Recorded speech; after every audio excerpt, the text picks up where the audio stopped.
everybody of Nerd Nite. I'm Bubba. We're going to be talking in a little bit, but first I'm going to make some noise for you. Thank you for coming in spite of the snow. We're going to get started.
I took a lot of risks on that one and had no idea what I was going to be doing while I was doing it, so that came out pretty well, I think. Slides?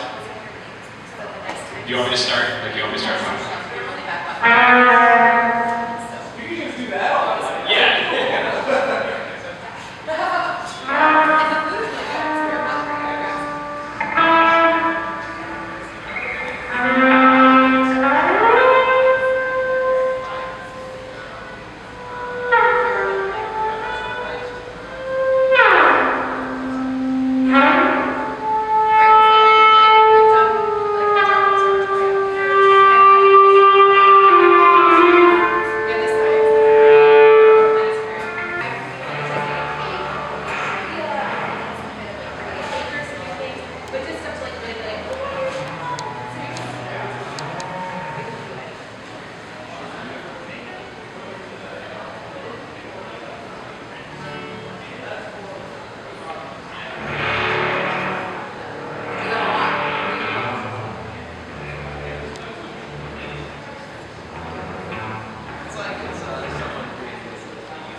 You recording?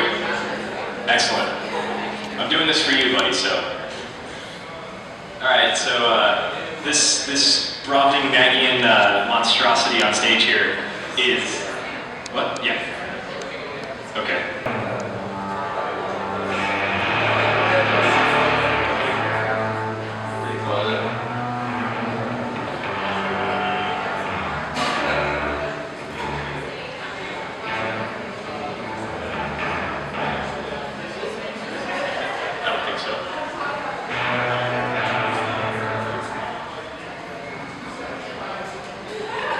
Hello everybody. Hey Nathan, how's it going? Oh, he's probably like still schmoozing it up with everybody. So guys, everybody, okay, usually we do a big huge, it's not that big, but a big introduction into Nerd Night. For those of you, it seems like it's a couple people's first time. A brief introduction, Nerd Night. We're part of a larger national, oh, you got it? Okay, there you go. Okay, cool. So, this week's Nerd Night. Let's just go skip to the next slide. Oh, Gen Z's not here this week. Okay, but we have a new Nerd Night co-boss. Let's go to the next one. Yeah, okay. So there you go. All right, so Nerd Night. So a lot of people ask what Nerd Night is. I like to describe it as like a locally crowdsourced based TEDx where we pick a bar and a cool place to go to in our local place, Detroit, and just drink.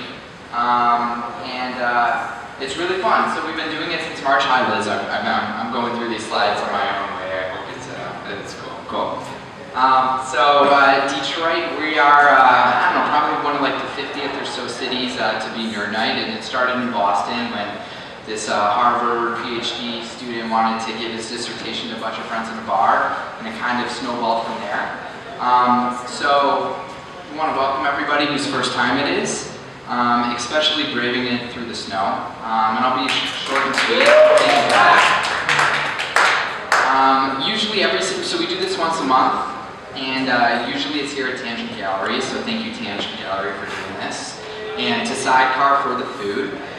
And so just to give you guys an announcement on tonight, usually we average about, a little bit more than a handful of people who braved the storm tonight, about 70 people. So in fairness to some of the speakers, we're gonna roll over 3 of the speakers to next month and have Bubba do it tonight.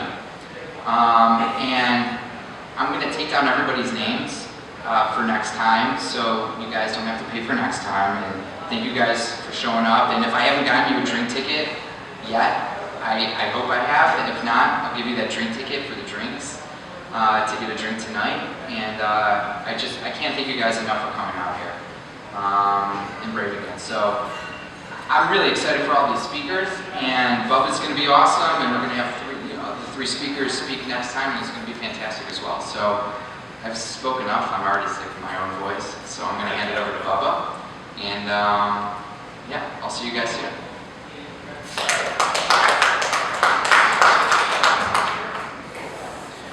All right, as I started. So this thing here, this big collection of wires and knobs and wicked analog and digital circuitry is it's a modular synthesizer, which this whole thing together, I refer to these different cases, these different sets of cases as Adam, Eve, Noah, and Abel. There used to be a Cain, but Cain's getting fixed right now, and when Cain comes back, he's going to be gone. Next slide. What this thing is, this is a modular synthesizer. The modular synthesizer turns 50 this year. There is a machine, a device that breaks down sound generation, destruction, formation, modifying, processing, all of that stuff into a bunch of modules. So you've got things that make noises, this is how I like to describe it, things that make noises, things that modify those noises, and things that control those. So I can go through all the different rows, but it'll take a lot of time. So next slide. A brief history of modular synths. As I said, 50 years ago this year, Bob Moog, who I'm going to show you in a minute, and Don Bubba, that guy there with the awesome facial hair, surrounded by some of his instruments, they both kind of at the same time created modular synths. And they're 2 of the most brilliant people that have ever lived. Bob died in 2005, God rest his soul. And Don Bukla is actually still out there kicking it, making really cool synths that cost more than most houses. Next slide. And that's Bob Moog. Bob Moog is my personal hero. As you can see, he's kind of a geek, which makes him fit in really well. I wear a pocket protector because of Bob Moog. I went to an all-boys Catholic high school, and I had to wear a shirt and tie every day. And the very first day, my mom, who's an accountant, handed me a pocket protector and said, "Here, if you want to wear this, you can." And 4 years later, I didn't graduate wearing a pocket protector, but I wore a pocket protector every day because of Bob Moog. Bob Moog invented the modular synthesizer in a practical sense. He was very focused on the musician and a brilliant guy. The only thing he ever patented was the Moog filter, and the Moog filter sounds like God. If you've ever wondered why you dance to disco and electronic music, you can thank Bob Moog. Next slide. Back to this. When Bob Moog created the synthesizer, he used modular, and so he designed a modular synth. And so you get these instruments that cost 10, 15, 20 grand in their day, and studios would buy them or composers would buy them, and it was really not aimed at live performance. But nobody knew what it was at all. Nobody could, you couldn't just say to somebody, oh, this is a synthesizer, and they would know what it was. There was no reference point. The album that gave everybody the reference point was Switched on Bach, which came out in 1968. And it was a bunch of Bach pieces recorded on a synthesizer. It sold more copies than any classical recording ever. And as a result of it, a whole bunch of other people got into synthesizers because they heard it and it was like, oh, hey, I recognize this music, but I don't recognize these sounds, and these sounds are kind of cool. Fast forward a few years, after Moog had been barraged with orders for the modular and really wanted and kept hearing from musicians saying, I want something that can do this live, I want a portable Moog. They responded with the Mini Moog, which was Bob's, I'll show you a picture of the Mini Moog in a minute. The Mini Moog was a very practical synth, and it's the most popular synthesizer that has ever been released. Very cool synth, sounds wonderful, there it is. The Mini Moog is a sexual instrument. I won't get into the details because we're in mixed company, but it is a very sexual instrument. Playing one is a very awesome experience. Exactly. The other thing that happened right around that time was a band called Emerson, Lake and Palmer wrote a song called Lucky Man, and completely on accident added a Moog solo to it, a Moog modular solo. I'm going to show you Keith Emerson's modular because it's a gorgeous piece of equipment in a minute. And that really sent the synthesizer to the next level of commercial appeal. People were buying Mini Moogs because of records like Emerson, Lake and Palmer's Lucky Man, other ELP records, Yes albums. I know other people used Moogs, but I'm a prog head, so those are the people that I know. Fast forward a few years to 1977.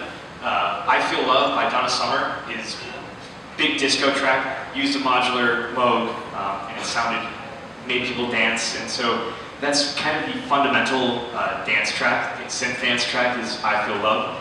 And then the 80s happened, and we don't want to talk about the 80s because nothing happened then. It was a horrible year, it was a horrible time for analog synths and modular synths especially. Modulars had been going out of style for like 10 years because everybody wanted something that was portable. And then digital came along and people were giving away Moogs and paying people to take them away. So you had people like my dad who had 36 Mini Moogs at one point. If I had 4 Mini Moogs today, I could pay for an entire semester of college. So really was a dark time. Then in the 90s, people started to get more into this stuff again. And this modular I've got here is in Euro-Rack format. It's created by a guy named Dieter Doepfer. He's a German dude, really important in this whole synthesis thing. If it weren't for him, I wouldn't be here talking to you this way today. This is, the caption there is, this is one of the happiest moments of my entire life, and probably also probably one of the coolest things that's ever happened to a synth geek.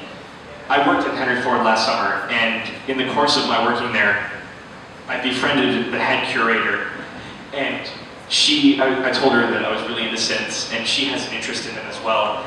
And I said, kind of in passing, yeah, I know you guys have the original Moog, I'd love to see it. And it's been in storage there for decades, literally decades.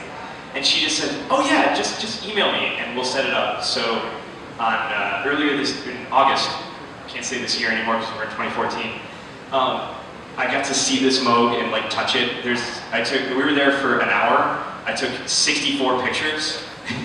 I was obsessed. It was really an amazing experience.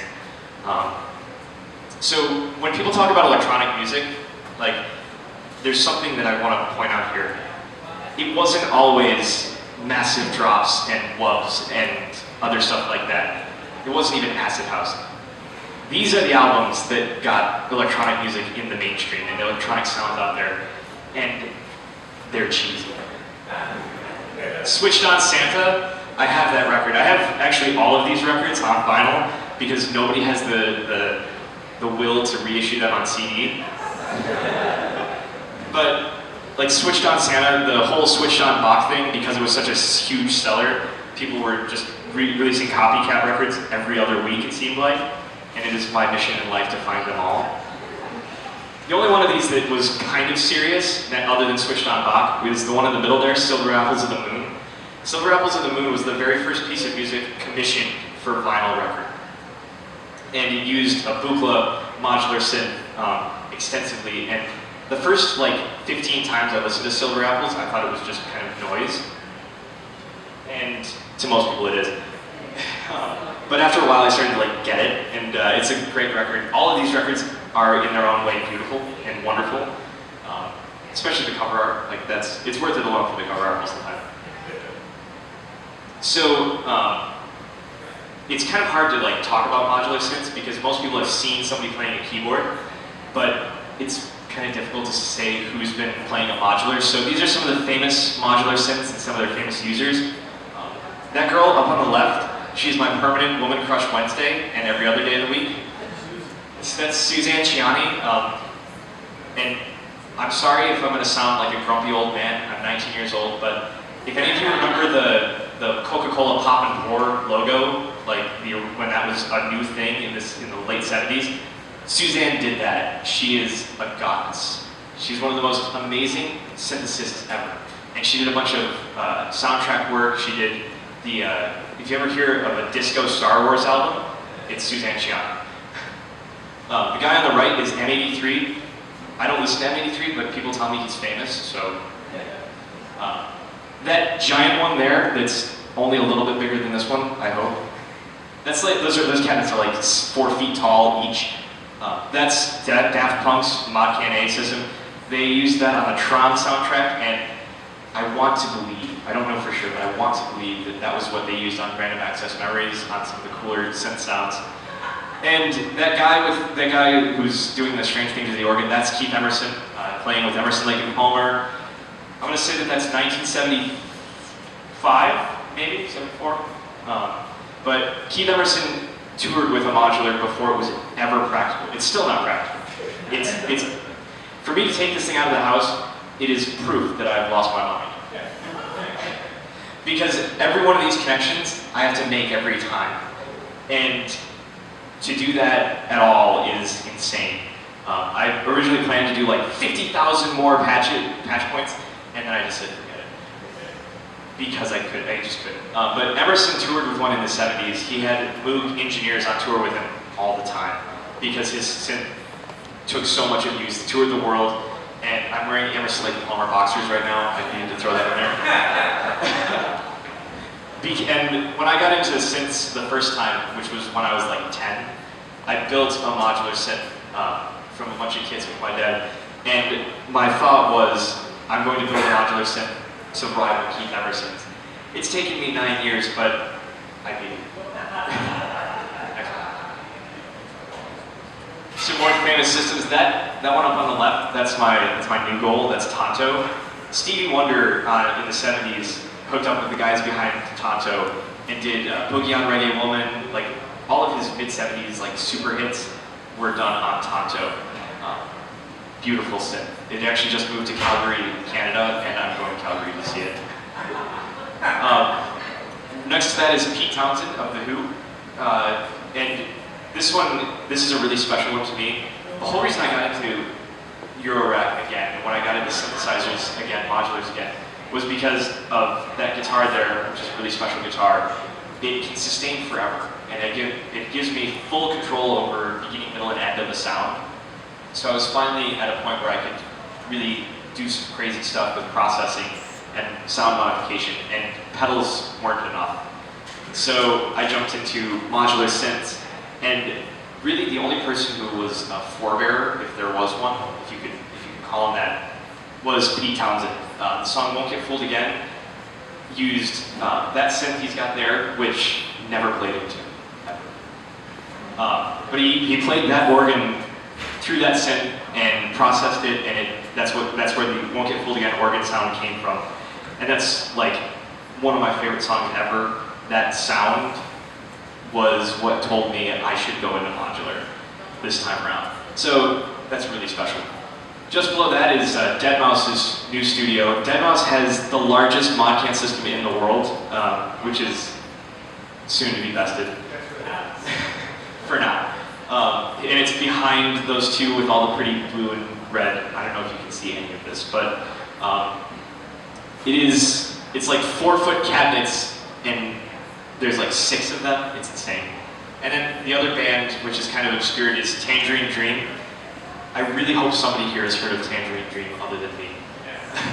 Awesome. You've restored my faith. Tangerine Dream was another one that toured with this stuff before it was ever practical and did amazing music on it.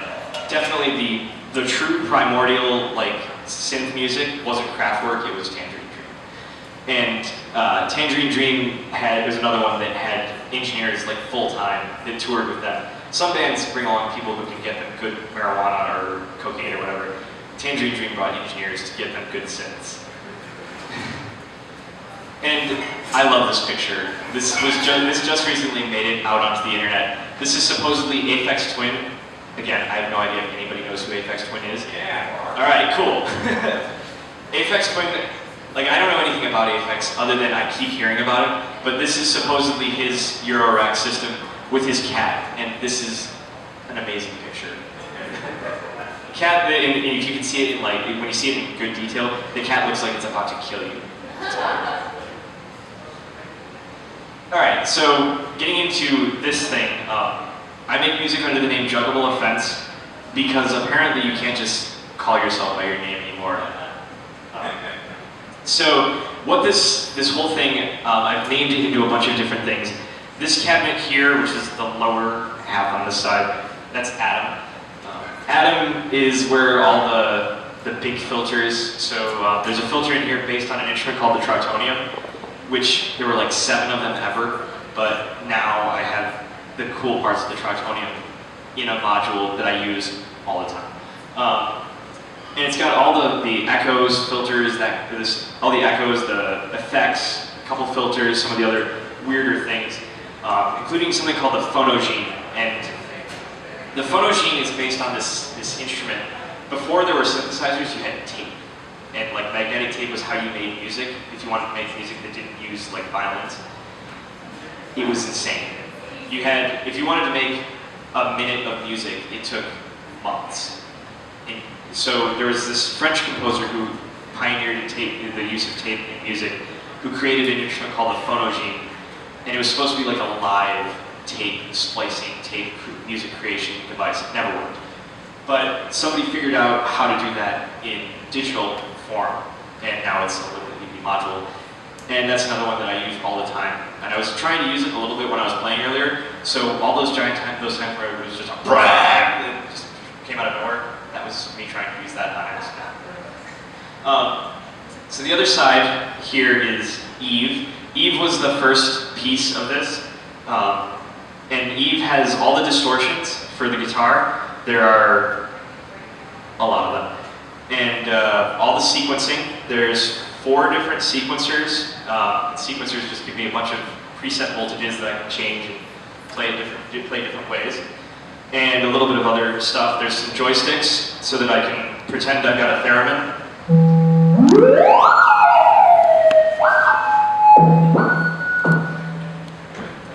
The theremin's important because the theremin was another forebearer to this stuff, and they sound awesome. Then the other 2 cabinets are collectively Noah, and post-haste, after I named it Noah, I realized that works because it's 2 by 2, 2 rows and 2 cases. And that's where all the oscillators are, the synth oscillators, analog and digital. There's some chaotic oscillators, there's some other different things.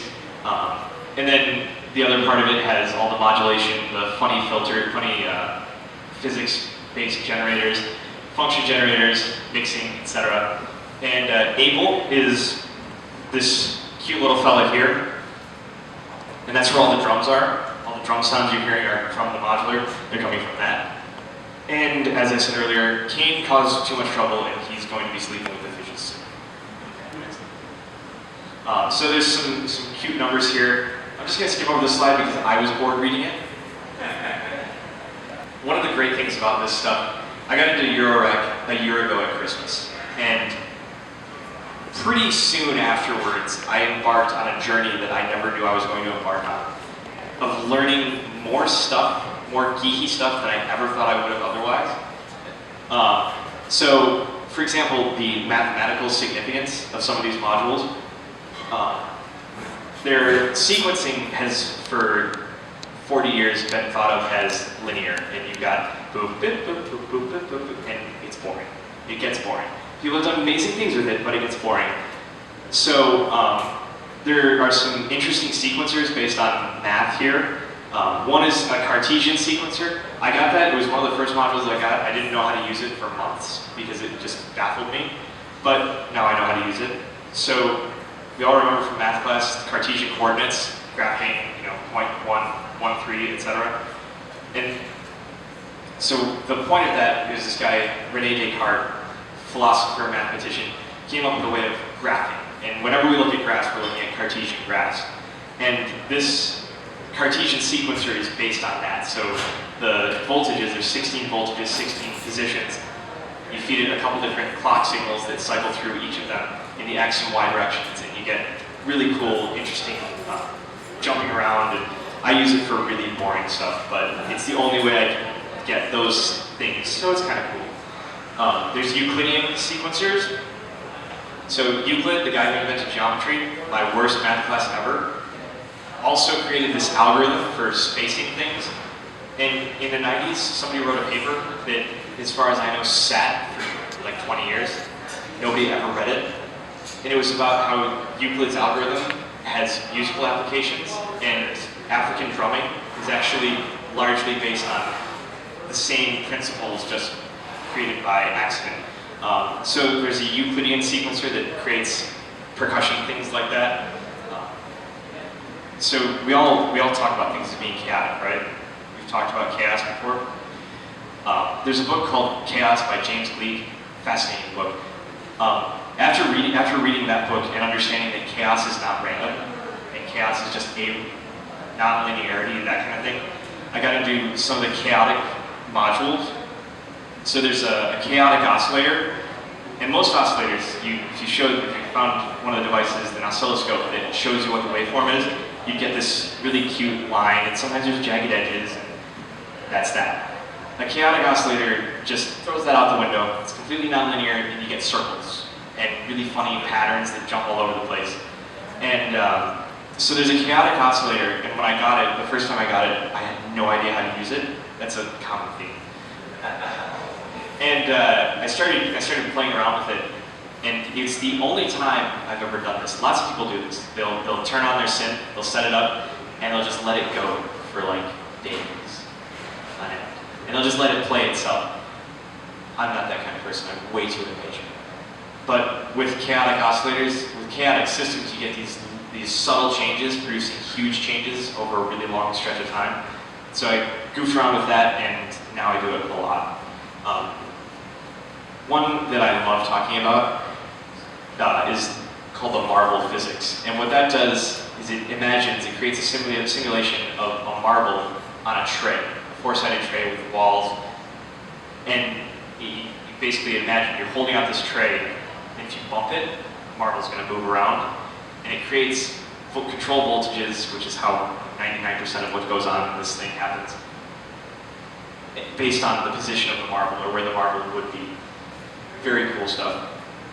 I love using that because it's kind of random, but it's not chaotic, it's not linear, it's like some other thing. And it's really, really cool stuff. Actually, I can play just that, maybe.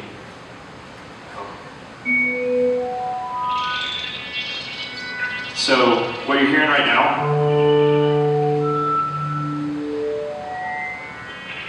all those little things that sound like somebody's farting or something, that's the marble physics. The other thing here is there's a bunch of modules that are based on other synths. I've got a Moog filter. Moog filter design. I've also got filters based on different synths that are notable for their filters, including a Russian synth and the EDP Wasp, which any Flaming Lips fans in the house, the Terror is like all EDP Wasp. That's great. So the filter is where 99% of most synths sound comes from in the way that people talk about it. So that's kind of cool. There's a lot of opportunity to take things that never should have gone together, put them together. So one of the big things in production is the Roland TR-808, TR-909, etc. And even like Kesha, and I love Kesha, so if anybody's going to hate on Kesha, I'll take you on. Kesha is even, like, people talk about the 808 drum, the 808 bass, 808 kick drum, the 808 sound. Somebody has cloned all of the 808, 909, etc. Those classic drum machines, they've cloned the majority of those in this format, and I use them constantly. I'm the last person you want to have doing anything with drums because I have zero rhythm. But I'm able to use the sounds and they sound great. And here's the growth of this. I didn't start with all of this. If I did, I probably would have figured it out, but it would have been a little bit more time consuming. So I started with one cabinet, added another, added a third, and a fourth. And that picture with R2-D2 is really cool. There's a video that I forgot to send to Liz, which she can kick my butt for, of me at Maker Faire this year. I brought this to Maker Faire Detroit, and the 501st Legion, the Star Wars cosplayers that have taken it way too far, were there. And they have this R2-D2, and it's great. It goes around and it talks in R2-D2's voice. R2-D2 was originally voiced by a semi-modular synth, actually in its day. And I told these guys, yeah, hey, come on over to where I'm at, and we'll have like a whole conversation, we'll film it, put it up on YouTube, it'll be really cool. And so we did that. So there's this like 5-minute video of me standing there playing this thing, making these R2-D2 noises at R2-D2. Really cool stuff. I was told there was a question period. I kind of forgot that since the last time. So here's a little Bub raising her hand because she wants that. She probably has a question too. Anything from you guys? Yes. So the question was, and I don't know if anybody can hear me, but we're filming this for my own purposes and Live Buddy. So I'm going to repeat the question.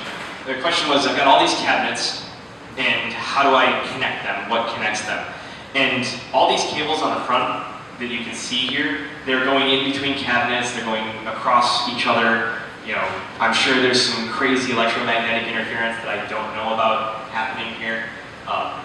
None of this, if I pulled all these cables out, and when I pull all these cables out at the end of the night, there will be nothing. It will not make any sound at all because there's no connections pre-made.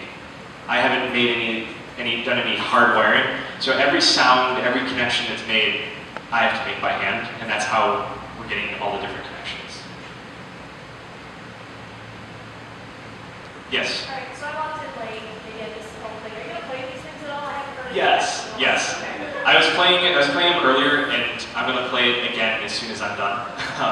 Because the whole reason that we decided to run this at all was because it's kind of difficult to move this. This is about 400 pounds of gear, and I moved it all myself today, so I didn't want to move it again, unless I had to. So I'm going to play it as soon as we're done. You made one, if you connect it differently, does it really mess things up? Yes. Modular synths, so I'm going to draw some obscure mathematics because I think this is really cool. In mathematics, there's like topology, which is where you do things like you take a piece of paper and you fold it a certain way, and all of a sudden it's a new shape with 78 sides or something. I don't know how topology works in math, but topology in a modular synth, the way I like to describe it is you've got all these different modules, and plugging them in differently is going to make a completely different sound. So when I get this thing home, I'm gonna pull all the cables out, and then I'm gonna go home. I'm gonna set it back up, and I'm gonna just make something completely different again. And that's one of the great things about modular is that you're not limited to one routing. It's not always these oscillators into this filter into this amp controlled by these things. You can make it completely different every time, and that's the great thing. Is it a combination of serial and parallel connections? Yes, the question was, is it series and parallel connections? Is it a combination? Yes. The guitar sounds, the way that I do the guitar sounds, I use matrices, and I just send the signal in, and I split it 4,000 different ways, feed it through different things. There's things are only modifying certain pieces of the spectrum, and then they're getting moved around, or they're getting processed differently. There's echoes on everything, because echo is one of the coolest effects ever. And yeah, there's everything. So there's other than the guitar, the clock signals, the things that are making everything happen at the same time, are also being sent a million different ways. And you can pull one of these out. One of the big differences, one of the major philosophical, and yes, it is philosophical to an awful degree, differences between Bob Moog and Don Buchla was that Bob Moog chose standard quarter-inch jacks like you would have on a guitar, and Don Buchla chose banana jacks and these really hard to use smaller cables. This uses mini jacks like on iPods but cooler, and yeah, sure. This cable that's getting passed around is based on the idea of the banana jack. And banana jacks are cool because you can just stack them into infinity. This cable is that idea. So one of the ways that I create parallel connections is using those. And that's a $9 cable. That's expensive for cables, but yeah, you need a lot of cables for this. So what is the extent that this can be emulated in software? 100% and then some. The question was, how much can this be done in software? All of it can be done in software.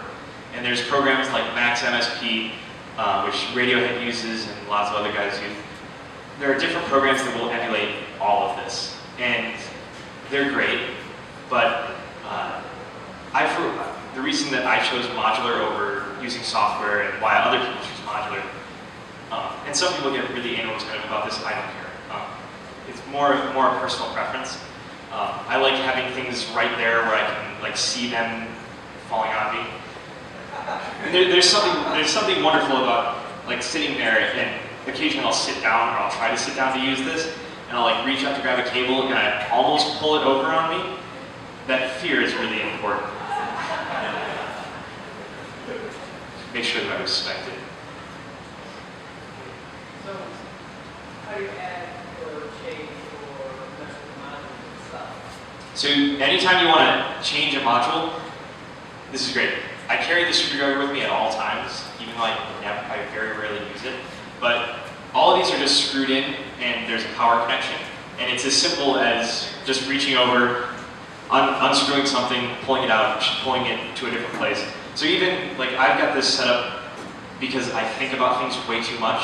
I've thought about the layout of the modules, what things are next to each other, far too much. And so I planned it exactly like this, but if I wanted to change any of that, it's a matter of pulling the cables out, pulling the screws out, moving it to wherever I want it to go, and then that's it. If I want to add things, I just put them in, or wherever I have space, or pull things out, etc. How many clocks are there? Is there a clock in each module or each cabinet? No, it's most of my clocking is done through one module, sent 58 million ways. The question was, how many clocks are there? I'm using 2 clocks tonight because one of the songs, one of the pieces, uses a different source, uses a different tempo from a different style thing. But there's a module that just does clocks, just does output, and it's got eight different clocks that you can send out. Run a bunch of divisions. That's the way I'm getting all the different sequences, the different times, but they're all related. They're all perfectly in sync, but they're only turning, or they're only hitting every 4 times, every 4 beats, whatever. Yes. There's so many Slurpee buttons. I'm glad somebody asked about that. So I got my modular, my parents pulled it off for me. They wrapped everything up, and these cases, I got the case, and there's all these cables, and I had no idea how I was going to manage cables. Some people get these like racks and they hang them on the wall, and all their cables are perfectly straight, and that's way too pristine for me. So I went into the kitchen and I saw these giant Slurpee cups, and I don't even drink Slurpees. My dad used to drink them all the time. So we get in these giant cups. I looked at it, and I said, "Hey, this is perfect." And so I just started stuffing cables in them, and it's stuck. Every time I get more cables that I need space for, I just get another Slurpee, go into 7-Eleven and get the cup. They look at me like I'm insane, which I am, and I just fill it up with cables. Josh. So what's special about this guitar versus another guitar just being hooked up all this is like a giant big pedal? So this guitar, I probably should have talked about this a little bit more, because if it weren't for this guitar and the fact that this guitar is special, this looks really awkward, doesn't it? Hold on.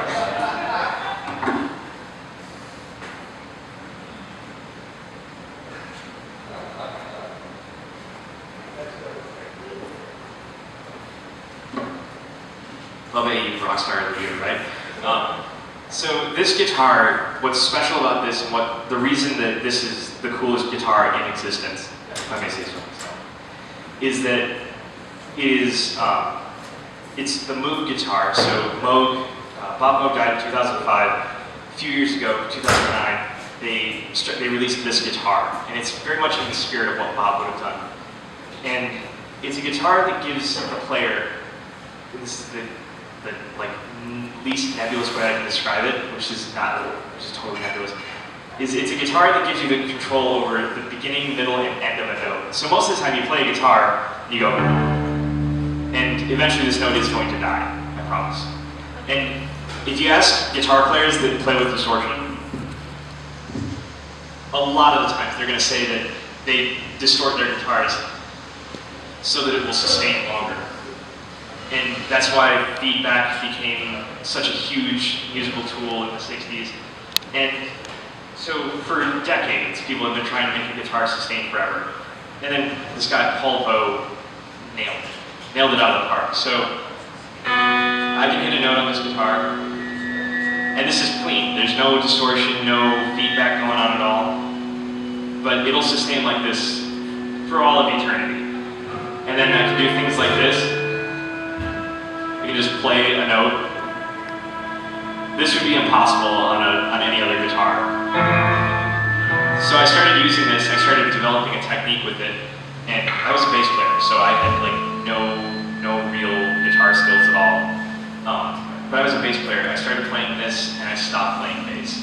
I got this guitar in 2011, and I started just focusing on using it, how to use it, how to best use its capabilities. And so I had this huge pedal rig with like 30 pedals, 5 different amps, and it was nuts. And so I started looking at like, okay, what's better? What's going to make this? What's going to give me the same ends, but not as insane, not as difficult to use? And modular was the only thing. So, and you can hear this more when I actually play a song, but. Like I don't think I can even remember when I last hit a note on this.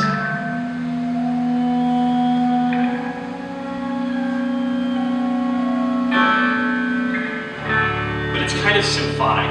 It's kind of the symphonic guitar for me. I just kind of sit there, and when I first got it, I would just strum an open chord and let it go, and just listen to it for a long time. My parents are really, really supportive of that. They really love me to let me do that. But yeah, that's so long answer. Yeah. Yes.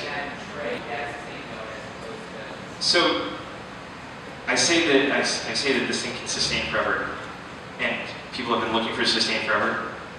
Really, we have mastered the art of sustaining. Guitar players have. So with vibrato, lots of vibrato, you can get notes to sustain because you're kind of putting energy back into the strings. Feedback is a huge one. distortion, like you can play this chord and it'll die out. Like pick on a distortion, it'll sustain longer. So guitar players have been really resourceful about that. So there are different ways. Compressors are really big for that because what that'll do is it'll take the dynamic range of the guitar and squish it down and raise it up to a certain point. So, well, if that's it, I'm gonna make some noise.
That was not a purposeful false start.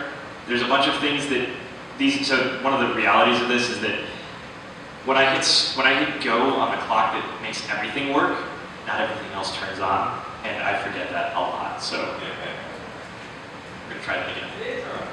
Exactly.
Thank you.